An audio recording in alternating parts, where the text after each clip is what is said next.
To handshake? Yeah. What's up, guys? Welcome to another episode of the Valenti VOD. I'm your host, Chris Valenti, and we got a lot to cover. We're gonna cover a little bit of the fallout ever since Trump, Zelenskyy, and JD Vance had that press conference where JD and Trump kind of just like screamed and bullied Zelenskyy in a manner that, as every day goes by, I'm realizing I think was planned out. This seemed like it was an organized effort, especially if you rewatch it. You can hear JD Vance literally say, like, you did a press conference with the opposition, you know what I'm saying? It's in reference to Kamala. It was very strange. But a whole lot of fallout has happened since, and we're going to cover it. Before we do, make sure you like, comment, subscribe, hit the notification bell, donate $7,000 to the channel. We've also got merch down below, and we're going to put the link to a Ground News discount if you're interested in Ground News to come up with your own conclusions when it comes to this news cycle. But anyway, we're going to start off with a video here between Zelenskyy meeting Keir Starmer in Downing Street. And it looks like, the UK and France and European nations, they're really going to lead the charge when it comes to taking care of Ukraine, because America is fucking abandoning them. There's been some major fucking fallout. I mean, there's been like all these different European nations are coming together in preparation for the U.S. to kind of abandon Europe. There's even American lawmakers and American politicians who are kind of tweaking out about this whole thing, because it seems like the best way for Trump to turn this nation into like an authoritarian regime is to ally himself with other authoritarian regimes, sort of like fucking Russia. And obviously, there's just been a lot of military pledges from different European nations. So the first thing that we're going to do is just pull this up here. Let's watch this. This is 2 minutes and 17 seconds. This came out yesterday. Thank you very much. Well, let me just say that you're very, very welcome here in Downing. Can we turn on captions? Downing Street. As you heard from the cheers on the street outside, you have full backing across the United Kingdom. And we stand with you, with Ukraine, for as long as it may take. And I hope you heard some of that cheering in the street. That is the people of the United Kingdom coming out to demonstrate how much they support you, how much they support Ukraine, and our absolute determination to stand with you, unwavering determination, and to achieve what we both want to achieve, which is a lasting peace for Ukraine based on sovereignty and security for Ukraine. So important for Ukraine, so important for Europe, and so important for the United Kingdom. So I'm much looking forward to our discussions here this afternoon. Thank you very much for making the time to come. Yeah, it was like, we want a lasting peace. That's the big thing that you got to understand. The reason why Zelenskyy was so hesitant to sign the mineral deal with us, is that there was no security guarantees. You know, Putin and the Russians have broken like 25 fucking ceasefires so far. So if there's no guarantees that you're going to stop the Russians, why the fuck would I start giving you my minerals? You know what I'm saying? It just makes sense. But at least Keir Starmer, the Brits, the French, they're like, all right, we're going to at least help you come up with some sort of a lasting peace. Which, to be frank, I don't think is possible with Vladimir Putin. Vladimir Putin is a dog who has learned that when he bites, nobody bites back. So I do think that if you give Putin anything, he will come back. Give him a couple of years. Thank you very much, Keir. Mr. Prime Minister, happy to be here. And really, I saw a lot of people, and I want to thank you, people of the United Kingdom, such big support from the very beginning of this war. Thank you, your team. And I'm very happy that His Majesty the King accepted my meeting tomorrow, and I'm thankful that you organized such a great summit for tomorrow. And we are very happy in Ukraine that we have such strategic partners. We signed with you historic documents. 100-year agreement. Yeah, we have only with you such documents with the United Kingdom. So we are happy, and we count on your support. And really, we're really happy that we have such partners and such friends. Fantastic. Thank you. I mean, dude, Zelensky's really hat in hand right now, just trying to get some fucking help for his people, for his nation. I really do pity the guy going on like a national, worldwide tour, trying to get some fucking help. So, in other news, we've got here, it looks like the UK and France will work on their own Ukraine peace plan.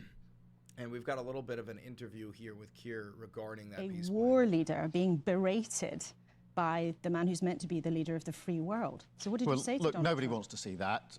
Clearly, there's a lot of tension. The cameras were on. Nobody wants to see that. It was a publicity But I stunt. spoke to President I'm Trump. telling I you. spoke to President Zelensky. Obviously, we then had President Zelensky was a fucking to Downing publicity Street stunt. yesterday, and I spoke to President Macron after that, and then to President Trump.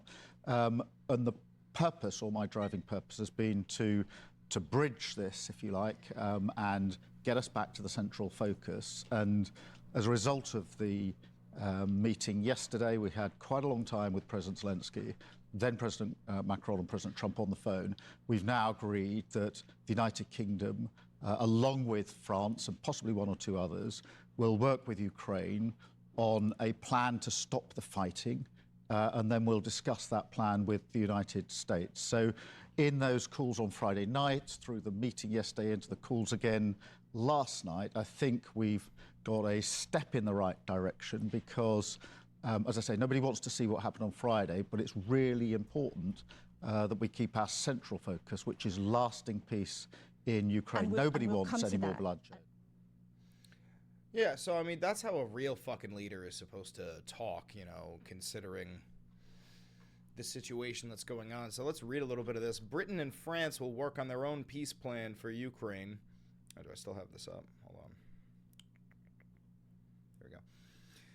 Britain and France will work on their own peace plan for Ukraine, Keir Starmer has said, as European leaders scrambled to respond to Friday's disastrous White House meeting between Donald Trump and Volodymyr Zelensky.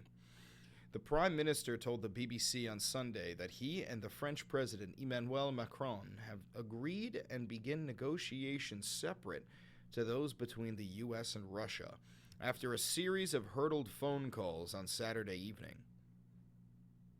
That's remarkable. This is a step in the right direction. This is not exclusion. I really do think that Trump is trying to ally himself with Putin. That way he has a fellow authoritarian dictator to kind of get advice from on how to take over a nation the size of the United States and turn it into a fascist regime. It's remarkable, really. So what are U.S. lawmakers saying about this? I mean, we've got, the fucking turtle-in-chief himself, Lindsey Graham, who stood strongly beside Zelensky until Big Daddy Trump told him not to do it anymore. Key Republicans and Democrats in Congress have been stalwart supporters of Ukrainian President Volodymyr Zelensky, but the blow-up between Ukrainian leader and President Donald Trump is threatening to change that. Zelensky had traveled to no, I don't give a fuck. I want to see what the Republicans... So, Lindsey Graham, he had said previously... Well, he said about this meeting, called it a complete and utter disaster, and that he's never been more proud of Trump. What I saw in the Oval Office was disrespectful, and I don't know if we can ever do business with Zelensky again. And then fucking cuckboy Marco Rubio, who was sitting in that couch shaking in his fucking boots. Thank you, President of the United States, for standing up for America in a way that no president has ever had the courage to do before. Thank you for putting America first. America is with you. All of these fucking people have defended Ukraine in the past.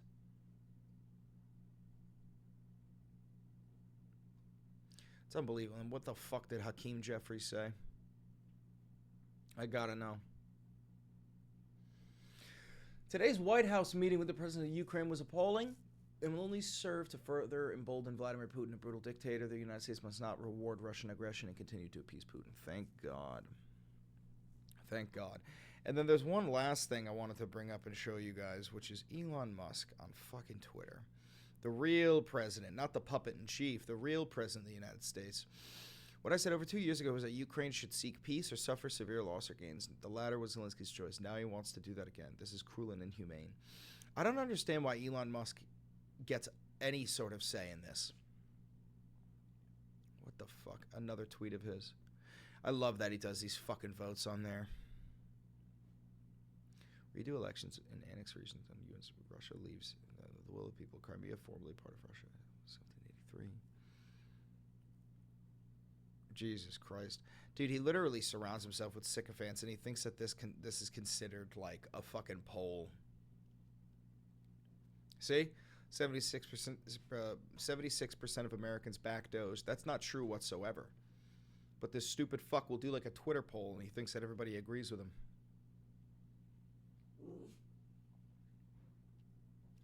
Unfucking believable. God, I hate this fucking piece of shit. Anyway, that's what I got for you guys. Stay tuned. We're going to have more videos. Tomorrow, I'm actually going to the United Nations for a denuclearization meeting, which is hilarious. I don't know what the fuck they want me there for. But make sure you like, comment, subscribe, get a piece of merch, hit the notification bell, do all that shit that I tell you to always do. Have a good one.